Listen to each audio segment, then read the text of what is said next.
ঝাঁকে ঝাঁকে আর একটার সাথে ফুটেছে ফুল। হঠাৎই দেখছেন যে গাছের পাতাগুলো ঝরে যাচ্ছে, তাহলে করবেনটা কি? সব রকম বিষয় এবং সকল বিষয় আমরা জানবো বন্ধুরা। পুষ্পশ্রী নার্সারি, কোলাঘাট, আমি কমল। আজকে সকল ধরনের গাছের কথা বলবো। প্রথমে জেনে নিই গোলাপ গাছের বিষয়টি। কত সুন্দর ছিল আর ভীষণ ভালো ছিল।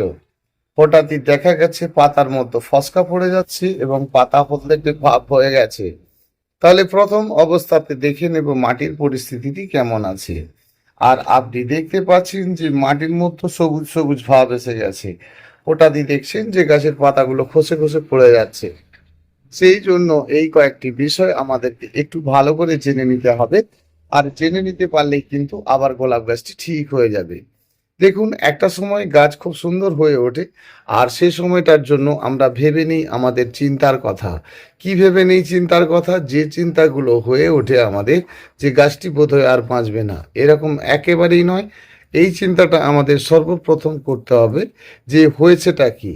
তাহলে বুঝে নিতে হবে যে যখন গাছের পাতাগুলো ঝরে যাচ্ছে, প্রথম অবস্থায় যেতে হবে মাটিতে।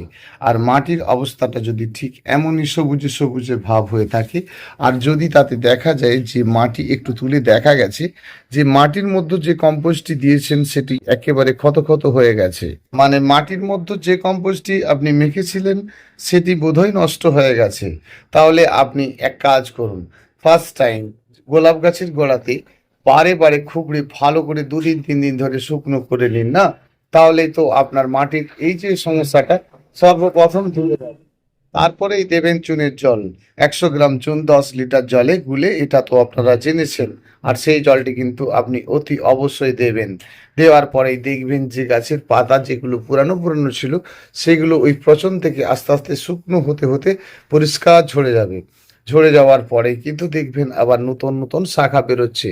গোলাপ গাছের ভালো একটা ওষুধের নাম বলি, যেটিকে গাছকে স্নান করানো। গাছকে আপনি বারে বারে স্নান করাবেন আর গাছটি আপনার সুস্থ থাকবে। সেই জন্য গোলাপ গাছকে অবশ্যই স্নানটা করাতে ভুলে যাবেন না। তাহলে এই কাজটি করার পরে আমরা প্রথম কাজ কি করব?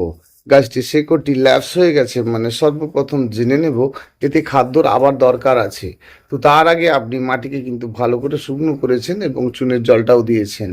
তারপরে আপনার গাছের কিছু পুরানো পাতা কিন্তু ঝরে যাবে, ভয় পাওয়ার কোনো দরকার নেই। সম্পূর্ণ রৌদ্রে রাখবেন এই সময়টার জন্য। আর রাখার পরে এইবার আপনি দেবেন কিন্তু খাদ্য।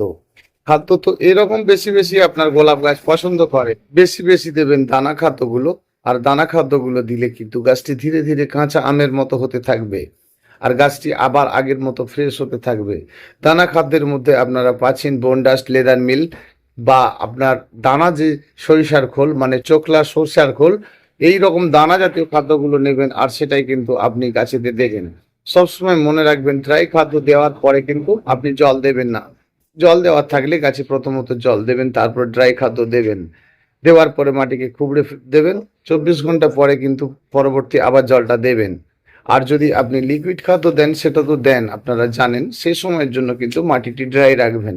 ড্রাই রাখার পরে কিন্তু আপনি লিকুইড খাদ্যটা দেবেন। লিকুইড খাদ্য শুকনো হলে তবেই কিন্তু জল দেবেন। এ সকল বিষয়গুলো আমরা জেনেছি এবং আবার একবার জানলাম, আবারও জানলাম, সে তো ঠিক আছে। সবসময় মনে রাখবেন বেশি বেশি ফুলের সাইজ বড় নিতে গেলে তাহলে ফুল শেষে উপর থেকে 3টি পাতা নিয়ে আপনি ধারালো ব্লেড দিয়ে কাটিং করবেন। আর আপনার গাছে গোলাপ গাছটি কখনোই উপর থেকে ড্রাই হয়ে নিচ পর্যন্ত শুকিয়ে শুকিয়ে একেবারে তলাকায় পৌঁছে যাবে না। এই সকল বিষয়গুলো আপনারা মেনে চলুন আর আপনাদের গোলাপ গাছ সুন্দর হয়ে উঠবে। ওষুধ হিসাবে যেগুলো দিতে থাকেন বা দেন, সবসময় মনে রাখবেন এতে বালি পোকাই বেশিরভাগটাই লাগে। তাহলে বালি পোকার জন্যই আপনি কিন্তু এই বিষয়গুলো মানুন। মানলে কিন্তু সুন্দর গাছ করতে পারবেন। যে কোনো বালি পোকার ওষুধ বলুন বা রেড মাইট বলুন, তাহলে আপনি সোনাটা ওষুধটাই বারে বারে দিতে পারেন বা সিম্বা ওষুধ দিতে পারেন। এই ধরনের দামি ওষুধ অনেক কিছুই পাওয়া যায়, যেমন আপনি নিতে পারেন গঞ্জাব, টেসার, এই সকল ধরনের ওষুধ। তো বাড়িতে কয়েকটি গাছ থাকলে সেক্ষেত্রে বলবো আপনি একটা সোনাটা ওষুধ কিনে রেখে দিন, আর আপনার গাছ কিন্তু ধীরে ধীরে ফ্রেশ হতে থাকবে। গোলাপ গাছের মহা ওষুধ হচ্ছে বারে বারে কিন্তু মাটিকে এলোমেলো করা। আর এলোমেলো করলেন অন্তত 15 দিন ছাড়া হলেও একবার করে রাখুন। দেখবেন আপনার গোলাপ গাছ সবসময় সুস্থ থাকবে। কাটিংই গাছের সৌন্দর্যতা। যত গোলাপ গাছ কাটিং করবেন ফুলের সাইজ এবং গাছের বৃদ্ধি এবং ফুলের পরিমাণ বেশি এবং ফুলের সাইজও কিন্তু বেশ বড় সড়ো হতে থাকবে। আস্তে আস্তে আপনার গাছটি কিন্তু ফ্রেশ হতে থাকবে। তবে নিয়মিত কিন্তু আপনারা অবশ্যই বালি পোকার ওষুধ দিয়ে গাছে স্প্রে করবেন, আর দেখবেন আপনার গাছ সবসময় সুন্দর থাকবে। চলুন দেখি আর অন্যান্য কয়েকটি গাছের বিষয়। আমাদের জানা পরিচিত কয়েকটি গাছের কথা বলি। তো এই গাছটির নাম কেশিয়া বাইফ্লোরা। অসাধারণ দেখতে হয়। গাছের এই যে কাণ্ডটি দেখছেন পুরোটাই কিন্তু হলুদের একটা তড়া হতে থাকবে। ধীরে ধীরে দেখবেন গাছটি এরকম স্প্রিং আকারে ধারণ করবে এবং একদম ফোয়ারা টাইপের গাছটি হয়ে উঠবে। দামের বিষয়টা জানতে চাইছেন, মাত্র 30 টাকা দাম নেওয়া হয় এই ধরনের গাছগুলি। দেখুন ভালো সুন্দরভাবে আপনি নিজেই গড়ে নিতে পারবেন এবং বাজেটটি কমতেই কিন্তু পাচ্ছেন। গাছের উচ্চতাটা কম বেশি মোটামুটি 1 ফুট উচ্চতা রয়েছে। ভীষণ ভালো একটি গাছের নামই কিন্তু কেশিয়া বাইফ্লোরা। খাদ্য হিসাবে আপনি নর্মালি খাদ্য দেবেন এবং খুব সাধারণভাবে কম পরিচর্যাতেই করতে পারবেন। শুধু কয়েকটি জিনিস খেয়াল রাখা আর সেই সম্বন্ধে জেনে নিলেই আপনাদের গাছ সবসময়ের জন্য সুন্দর হতে থাকবে। সুন্দর হতে থাকবে অবশ্যই, অবশ্যই আপনার সুন্দর হতে থাকবে যখন আপনি প্লেন বালি আর মাটি মেখেই গাছটি করবেন। প্রথম অবস্থাতে ছোট টবে রোপণ করেছেন আর করেছেন বলেই বেশি পরিমাণে ফুল পাচ্ছেন। বড় টবে দিলে ফুল হতে একটু সময় নেবে। তবে এই সময়কার জন্য শীতের শুরুতেই একটু ফুলের পরিমাণটা কম থাকবে যে কোনো কিন্তু 12 মাসি ফুলের গাছে। বসন্ত আসা মানেই আপনার গাছে ভরে উঠবে একদম ফুলে ফুলে। এই শক্তিশালী গাছটির নাম করবী। তো করবীর হাইব্রিডের ভ্যারাইটি এটা। ছোট্টর উপরে গাছটি করতে পারবেন এবং টবে করতে পারবেন। করবী গাছ রোপণ করবেন আর এত বড় টব কখনোই দেবেন না। যত ছোট টবে দেবেন বালির পরিমাণটা রাখবেন মোটামুটি 30 ভাগ, তাহলে আপনি কিন্তু গাছে ভর্তি করবী অবশ্যই পাবেন। এত ছোট একটি গাছ টিকোমাটিন অরেঞ্জ কালার রজনী স্টিকের মতো ফুলগুলো হতে থাকে। সারাটা বছরই কিন্তু এর ফুল হয়। ফুলের বন্ধ নেই, গাছের মূল্য কিন্তু বেশি না। তো এরকম একটি ছোট সাইজের গাছ নিলে পাবেন মাত্র 20 টাকায়। ভীষণ সুন্দর দেখতে লাগে। এর ইয়েলো আছে, অরেঞ্জ আছে, পিঙ্ক আছে। যে কোনো কালার আপনি করতে পারেন আপনার টবের মধ্যে। ফুলে গন্ধ নেই। গাছটির নাম হেনা ফুল। আপনারা যখন নাইট কুইন নামে কোনো গাছ চিনি ভাবি যে তার ফুলে বোধহয় গন্ধ থাকে। এর কিন্তু গন্ধ নেই। এটি ইয়েলো গন্ধ, মানে গন্ধ হয় না, কিন্তু ইয়েলো রঙের ফুলটি হয়। তো ইয়েলো হেনা দারুণ সুন্দর ফুল হয়, একেবারে থোকে থোকে। নিশ্চয়ই হেনা ফুল দেখেছেন, কাতারে কাতারে ফুল হতে থাকে। অবশ্যই ছোট টবে গাছ রোপণ করবেন, যে কোনো 12 মাসি ফুলের গাছ। প্রথম অবস্থাতে আপনি 6 থেকে 8 ইঞ্চির মধ্যেই রোপণ করুন আর গাছকে কিন্তু সুন্দর করে তুলুন। ফুলের পরিমাণটা অনেক বেশি হতে থাকবে। এটি স্থলপথের ইয়েলো। কম সময়ে বলা এবং তারই মধ্যে বুঝে নেওয়া ছোট ছোট গাছ দিয়েই বলছি, আর আপনারা বুঝে নিন। খুব সময় কম পাচ্ছি বন্ধুরা, তার মধ্যেই বলছি আর কি। তো স্থলপথের ইয়েলো, আর ইয়েলোটা কিন্তু আপনি একটা ছোট্ট টবে রোপণ করবেন, কারণ এই গাছটি একটু বৃদ্ধিশীল হয়ে ওঠে। আপনি যদি বড়সড় টবে দিয়ে দেন তাহলে গাছটি একটু লম্বা উচ্চতায় চলে যাবে আর ফুল হতে কিন্তু সময় নিয়ে নেবে। হ্যাঁ, এই যে ফার্স্ট লাভের গাছটি দেখেছেন, এদের শাখা নিতে হলে, এর থেকে বেশি বেশি ফুল নিতে গেলে আর এর যদি কাটিং না করেন কিন্তু শাখা বেরোতে অনেক সময় নিয়ে নেবে। অর্থাৎ ফুল শেষে গাছটিকে কাটিং করবেন আর গাছটি ধীরে ধীরে গ্রোথ হতে থাকবে, ফুলের পরিমাণ বাড়তে থাকবে। একদম আউটডোর প্ল্যান্ট, এই চায়না ডলের মতোই ফুলটি দেখতে কিন্তু মুড়াইয়া।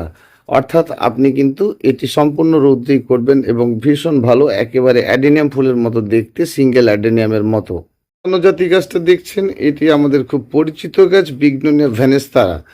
একেবারে কিন্তু কাতারে কাতারে ফুল হয়ে ওঠে এবং অরেঞ্জ কালারের ফুলগুলো ঝুলতে থাকে। গাছটিকে একটু কাটাই ছাঁটাই করবেন তো বটেই, তবে সেটা ফুল শেষে। লতানো জাতীয় গাছকে আপনি টবে কিন্তু অনায়াসে খুব সহজেই করে নিতে পারেন এবং দারুণ পরিমাণে ফুল পাবেন একটা সময়। সেই জন্য এই সকল গাছকে আপনি খুব সহজেই করতে পারেন। এর কালারও কিন্তু অনেক ধরনের পাওয়া যায়। এর এক্সেলসিয়া নামে একটি গাছ রয়েছে যেটি কিন্তু ইয়েলো রঙের, এটা অরেঞ্জ, বিগনোনিয়া ভ্যানেস্তারা। তো এর পিঙ্ক কালারও রয়েছে। ভীষণ ভালো একটি ফুল, যদিও বা সারাটা বছর হয় না, কিন্তু বেশ ভালো লাগা একটি ফুল। তো যে হেনা ফুল দেখিয়েছিলাম এটি কিন্তু নীল রঙের, ভীষণ সুন্দর দেখতে ফুলটি। তো এই সকল হেনা ফুলের গাছগুলো কিন্তু তুলে নিয়ে পুজো করার জন্য নয়, শোয়ের জন্য দারুণ দেখতে, এবং এর কিন্তু কোনো রকম গন্ধ নেই এবং দারুণ সুন্দর দেখতে এই সকল ফুল। এই যে গন্ধরাজের গাছটা দেখিয়েছিলাম, থাইল্যান্ডের গন্ধরাজ, এর আগেও অনেক ভিডিওতে দেওয়া রয়েছে। তবে এটা বলবো, এই গন্ধরাজগুলো কিন্তু ভীষণ সুন্দর দেখতে, সিঙ্গেল বড় সড়ো ফুল, মানে ডাবল নয় কিন্তু একেবারে সিঙ্গেল। তবে এই সকল গাছকে কিন্তু যারা উচ্চতায় একটু বেশি বেড়ে ওঠে, সবসময় মনে রাখবেন যে গাছ উচ্চতায় বেশি বৃদ্ধি করে, তো সেই সকল গাছকে কিন্তু ছোট টবেই রোপণ করবেন, আর তবেই আপনি বেশি পরিমাণে ফুল পাচ্ছেন। সেই জন্য প্রথম অবস্থাতে খুব বড় টবে দেওয়ার দরকার নেই, ছোট টবে রাখবেন আর ফুলের পরিমাণটা কিন্তু বেশি বেশি পাবেন। এই গাছটা সম্বন্ধে তো অনেকবার বলেছি, এই গাছটিও যাদের ফুল হচ্ছে না তাদের ক্ষেত্রে বলবো একটু সুপার ফসফেট আর পটাশ অল্প স্বল্প দিতে থাকুন, দুই রকমের সমান সমান মিলিয়ে। তবে একটি টবে 1 চামচের বেশি নয়, 2 রকম নেবেন, মিলিয়ে কিন্তু একটা জায়গাতে রাখবেন আর তার থেকে 1 চামচ নেবেন আর আপনার এই ঘুমিয়ে গাছে ফুলে ফুলে ভরে উঠবে। আমেরিকান স্থলপদ্মের এটি কিন্তু হলুদ রঙের, বেশ ভালো। এর লাল দেখেছেন, এর একটু অরেঞ্জ ভাব দেখেছেন, প্রচুর পরিমাণে ফুল হয়। ফুলটি কিন্তু সব থেকে বড় কথা, এটি ছাওয়াযুক্ত জায়গাতে হয়। ছাওয়াযুক্ত জায়গাতে যদি আপনি আমেরিকান স্থলপদ্ম গাছ করেন তো ভীষণ ভালো আপনার কিন্তু ফুল হবে, এবং ফুলের লাস্টিং খুব বেশি নয়, ধরুন একদিনেই ফুলটি নষ্ট হয়ে যাবে আর প্রচুর পরিমাণে কিন্তু আপনি পাবেন এই গাছে ফুল। ভীষণ ভালো একটি গাছ, খুব সহজে করতে পারেন। লতানো জাতীয় এই গাছটির নাম ম্যান্ডিভিলা। তো এই ম্যান্ডিভিলা গাছটি থেকে কিন্তু প্রচুর ফুল পাওয়া যায় এবং পুজো পার্বণের জন্য ভালো। তাহলে লতা জাতীয় গাছকে আপনি রাখবেন কিভাবে? দেখুন, লতা জাতীয় গাছ মানে আপনি ভেবে নেবেন না যে প্রচুর পরিমাণে ফুল হবে না, প্রচুর পরিমাণে ফুল হবে। আপনি একটি টবের মধ্যে রাখুন আর একটু ওকে হ্যাঙ্গিং করে নিতে পারেন, বা আপনি 3টে কাঠি দিয়ে এই গাছে ফুল সেজে কাটিং করে দেবেন। আস্তে আস্তে কিন্তু গাছটি একেবারে ঝোপালো এবং দাঁড়ানো টাইপের হয়ে উঠবে। আর প্রচুর পরিমাণে ফুলের জন্য কিন্তু এসব গাছ ভীষণ ভালো। অবশ্যই লতা জাতির গাছের কিন্তু মৃত্যু দূরত্বে, অর্থাৎ ফুল শেষে আপনি যত কাটিং করবেন আর ফুলের পরিমাণও বাড়তে থাকবে, গাছে ভর্তি ফুলও পাবেন। গাছ এরকমই বাচ্চা আর ছোট থেকে গড়ে নেওয়া যায়। গাছটির মূল্য কিন্তু মাত্র কত বলুন তো? এরম ছোট গাছ নিলে মাত্র 10 টাকা 5 টাকায় পাচ্ছেন। তো এরা কিন্তু ভীষণ ভালো, ছোট ছোট টবের মধ্যে রোপণ করলে এই সকল গাছে প্রচুর পরিমাণে ফুল আসে। সেই জন্য ছোট গাছ নিন আর ভালো গাছ গড়ে তুলুন। এরকম ছোট ছোট গাছ নিলে মাত্র পাচ্ছেন তো 10 টাকায়। তো এদেরকে নিয়ে একটি বড় সড়ো টবে দেওয়ার কিছু দরকার নেই, আপনি ছোট্ট টবে দেবেন আর সহজেই করতে পারবেন। বিশেষ করে এই জেড প্ল্যান্টের গাছটিকে যদি আপনি ছোট টবে দেন এবং বালির পরিমাণটা বেশি রাখেন, মানে অর্ধেক বালি অর্ধেক মাটি করে মেখে এই গাছটি করতে থাকেন, তাহলে জানবেন জলটা কিন্তু খুবই কম দিতে হবে।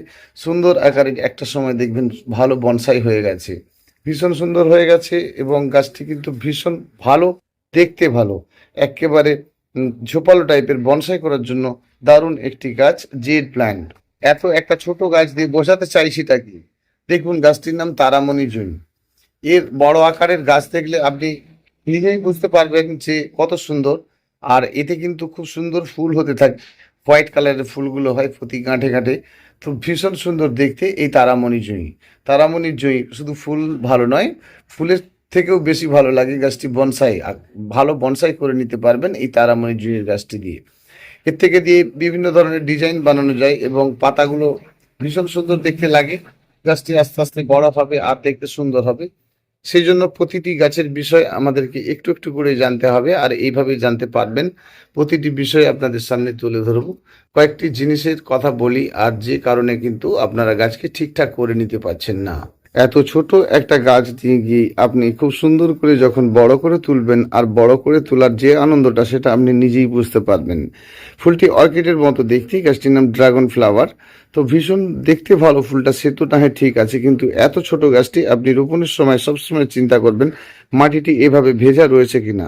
আর ভেজা যদি রয়ে থাকে, ফার্স্ট টাইম কাজ হবে কিন্তু এটিকে শুকনো করে নেওয়া, আর শুকনো করার পরে কিন্তু আপনি এই গাছটি রোপণ করবেন।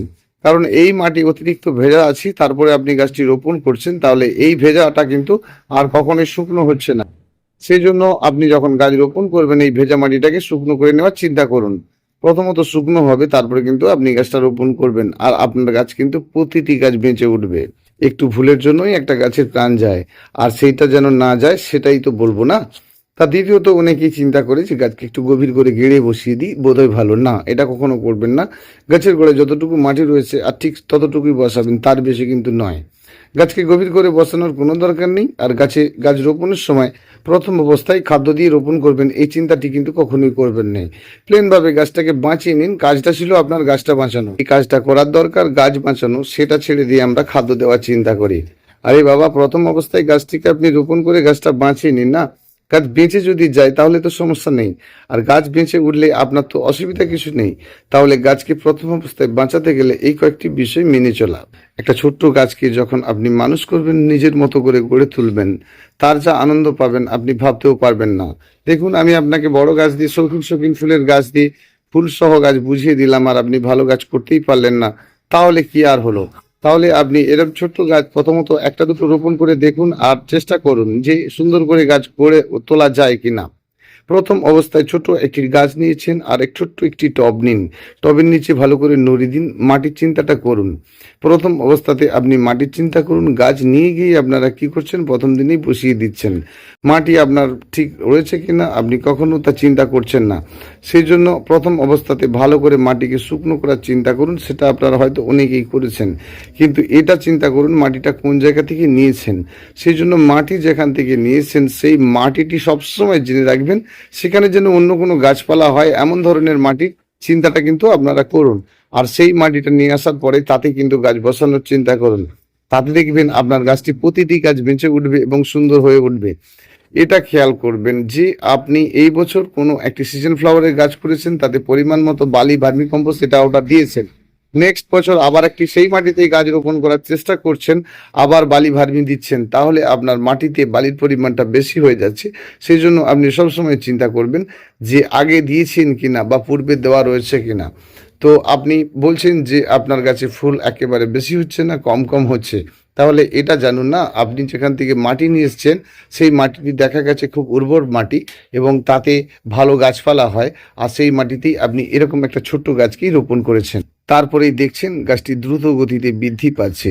হতে দিন না, গাছের মাটিতে যতটা বৃদ্ধি হওয়ার তা হতে দিন। হতে দেওয়ার পরে দেখবেন তার দু একটা করে ফুল স্টার্ট হবে।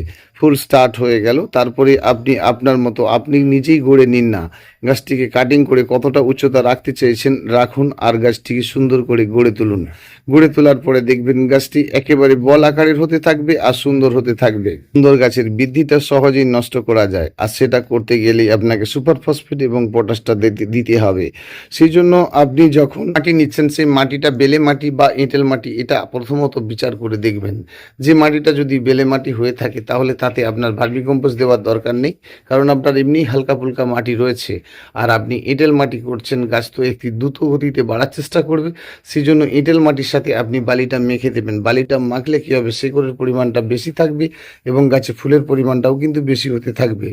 একটা ফুল সুন্দর করে ফুটিয়ে তুলতে গেলে আগে গাছকে খুব সুন্দর করে গড়ে তুলতে হয়, আর সেটা আপনি করেন, আপনি ভালো করে জানেন। কয়েকটা জিনিস তাহলে গাছ রোপণের বিষয়টা জেনে গেছি, গাছে খাদ্য দেওয়ার ব্যাপারটা আমাদেরকে জেনে নিতে হবে। খাদ্যটা তখনই দেবেন, গাছের দেখবেন সুন্দর সুন্দর করে ছোট ছোট পাতা বেরোনো স্টার্ট করছে, আর আপনাকে এখানে ধীরে ধীরে আস্তে আস্তে খাদ্যটা দিতে হবে। প্রথম অবস্থায় খাদ্য দিতে চাচ্ছেন আপনি দিন, কিন্তু প্রথম অবস্থাতেই এত এত খাদ্য দেবেন না, পরিমাণে খুব কম দেবেন এবং বারে বারে দেবেন। প্রথম অবস্থায় খৈলটা নিন, খৈলটা বেশি ভালো করবেন যদি বাদাম খৈলটা নেন। বাদাম খৈলটাতে ভীষণ ভালো কাজ করে, সেই জন্যই বললাম। সাথে অল্প করে আপনি 10-26 নেবেন, দেখছেন যে আপনার গাছ নিজে থেকেই বৃদ্ধি করছে, তাহলে আপনার ওই 10-26টি দেওয়ার দরকার নেই, শুধু খোলকে ভিজিয়ে নিন। বেশি দিন ভেজানোর দরকার নেই, 3 থেকে 10 দিনের মধ্যে কিন্তু সমাধান শেষ করে দিন। সেই জন্য আপনি যখন গাছে খাদ্য দেবেন সবসময় লিকুইড খাদ্য দেবেন, মাটিটা ড্রাই করবেন ফার্স্ট, তারপরে দেবেন খাদ্য। লিকুইড তরল খাদ্যটা দেওয়ার পরে শুকনো হলে তবেই দেবেন জল, আর আপনার গাছ কিন্তু সুন্দর হয়ে উঠবে। প্রথমে যে সুন্দর গাছ করে নিতে পারে সেই তো ভালো গাছ করতে পারে। গাছকে প্রথমত সুন্দর সবাই করতে পারে না, আপনি তা পারেন, আর সুন্দর করে নিন। প্রথমত সুন্দর করে নিন, যখনই আপনি বেশি বেশি পরিমাণে ফুল নেবেন কয়েকটা জিনিসের পেছনে লক্ষ্য করুন। জলের পরিমাণটা কম কম দিন, খাদ্যের পরিমাণ একেবারেই কমিয়ে দিন। অতিরিক্ত বৃদ্ধি হয়ে গেলে মাটিতে গাছ রোপণ করা থাকলে ফুল ফল না আসলে গাছের গোড়ায় কোপান দিয়ে দিন। গাছের কোপান দিলেন মানে বেশ কিছু শেকড় কাটবে, আর কাটার পরে কিন্তু আপনার গাছের বৃদ্ধিটা ডাউন হবে, আর বৃদ্ধি ডাউন হবে মানে গুচ্ছ শেকড়ে রূপায়িত হবে গাছ। প্রচুর পরিমাণে গুচ্ছ শেকড় বেরোতে থাকবে, আর প্রচুর পরিমাণে গুচ্ছ শেকড় হওয়া মানে আপনার গাছের অজস্র শাখা বেরোতে থাকবে, এবং গাছে যখনই শাখা বেরোতে থাকবে অজস্র শাখা বেরোতে থাকবে এবং ফুলের পরিমাণও কিন্তু প্রচুর পরিমাণে হতে থাকবে। আপনার গাছের ফুল বেশি বেশি চাইতে গেলে গাছের ডাল বেশি বেশি চাইতে হবে, আর সেটা করতে গেলেই আপনাকে কাটিং করতে হবে। এই কয়েকটি বিষয় মেনে চলুন, আর এই রকমই করতে থাকুন। আপনারা সুন্দর গাছ করেন সে নিয়ে তো কোনো কথা নয়, কয়েকটি কথা বললাম, আর তার সঙ্গে আপনি একটু তাল মিলিয়ে চলুন, আর আপনার গাছ সুন্দর হোক। অনেকটা সময় দিলেন বন্ধুরা, ভীষণ ভালো থাকবেন। আসছি আবার আগামীকাল। অবশ্যই না বুঝতে পারলে ফোন করে নেবেন, ফোন নাম্বার জেনে নিন 9609456194। ধন্যবাদ বন্ধুরা, ভালো থাকবেন।